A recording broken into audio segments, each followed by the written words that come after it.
कुठे ह्यात आहे हे आता पाईपच घालून ठेवला आहे. माग गेलो तर तिथं पाईप पुढे टाकलं मागच्या आईने म्हटलं पाईप लगे केलं घातलं मागच असं पुढे काढतोय. हा हो मग तेच होते की आता पोशाख बदलायला पाहिजे काय रे महिनाभर एकच कपडे घातल्यावर कसं. तर बघा मित्रांनो आज एका महत्त्वाच्या विषयावरती आपण बोलतोय. तर हा वरचं काढा बरोबरचं ओके ओके ठीक आहे काय ओके नाही बरं झालं सोडा पिऊ नका मी आहे की इथं. तर बघा मित्रांनो की एक हो असू द्या काहीही असू द्या अजिबात काळजी करू नका आणि घाबरू नका पहिली गोष्ट.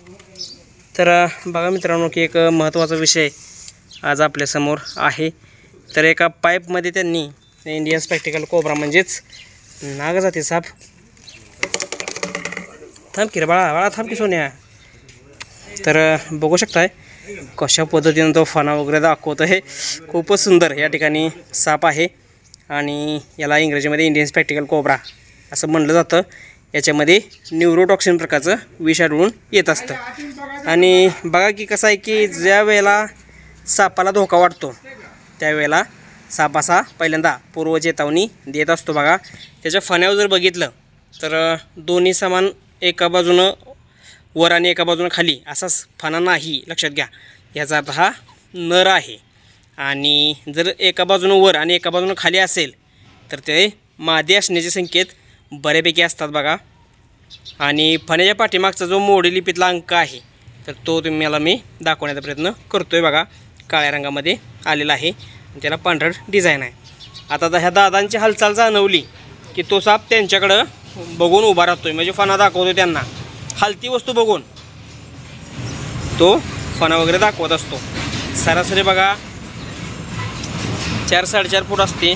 अधिकतम लांबी 6 फुटापर्यंत वाढणारा हा विषारी सर्प. याच्यामध्ये न्यूरोटॉक्सिन प्रकारचं विष आढळून येत असतं.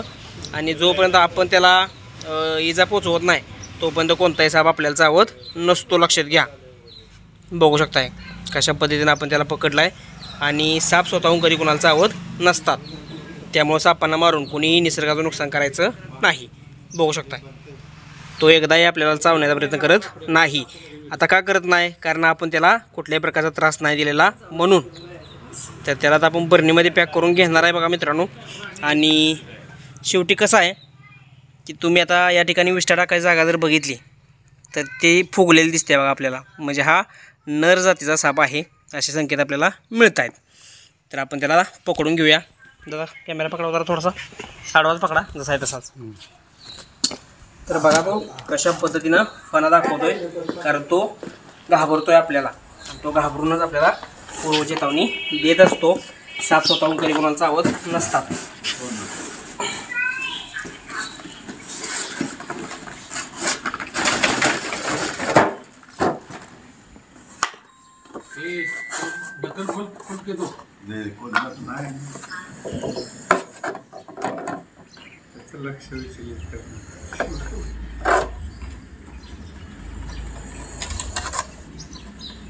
लांब घ्या की चांगला असतो आमचा.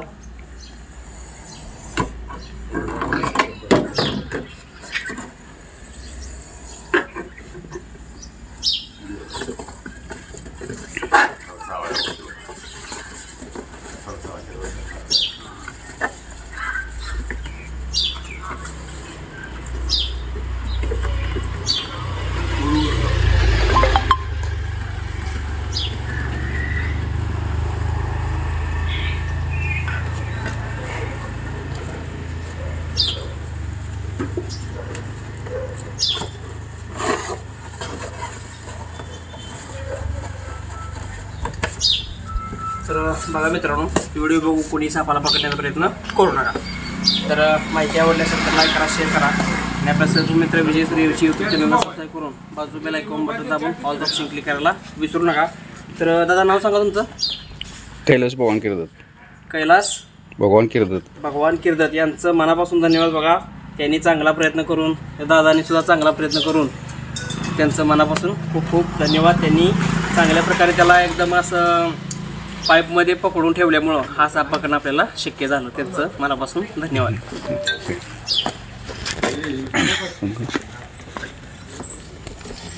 तर बघा मित्रांनो, आपण थोड्या वेळापूर्वी ढवळेश्वर या ठिकाणी पकडलेला स्पेक्टिकल्ड कोब्रा म्हणजेच नाग जातीचा जो साप आहे तर तो आता सुरक्षितपणे कशा पद्धतीनं निसर्गात जातो आहे तर ते आपल्याला बघायचं आहे. तर खूपच चपळतेने तो निसर्गामध्ये निघून गेलेला आहे.